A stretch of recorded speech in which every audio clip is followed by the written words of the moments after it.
China is famous for exporting physical goods, phones, gadgets, and massive container ships stacked with products. But lately, China has been exporting something completely different, something you can't even put in a shipping container. Digital services, and it's becoming one of the biggest shifts in China's economy. So what exactly are digital services? This category includes things like software, cloud computing, data processing, online platforms, live streaming technology, e-commerce infrastructure basically, instead of exporting a product.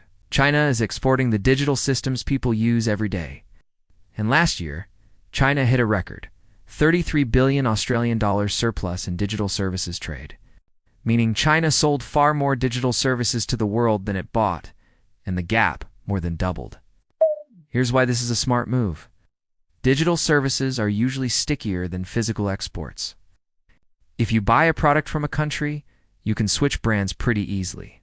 Once you start watching videos on a platform, shopping through an app, and storing your files in a cloud service, it takes a lot to convince you to leave. And that's the power of digital services. People stay longer, which creates more consistent revenue over time. Now here's where it gets interesting for markets. China's biggest tech companies like Alibaba, Tencent, and ByteDance are now expanding aggressively overseas. They're building data centers from Southeast Asia all the way to South America. And they're doing this for two major reasons.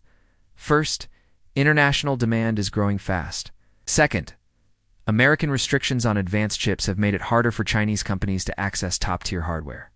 So by hosting more infrastructure outside China, they can more easily get cutting-edge technology. For investors, this is a big deal. A lot of Chinese companies still depend heavily on customers inside China. But with China's property market and wider economy under pressure, local sales have become harder. So if these companies can bring in more revenue from overseas, they diversify their income and reduce the risk of relying on one market. But there's a catch. Overseas expansion is expensive. It requires huge spending on infrastructure, compliance, partnerships, and it also exposes companies to political tension and shifting regulations. Bottom line, China isn't just exporting goods anymore.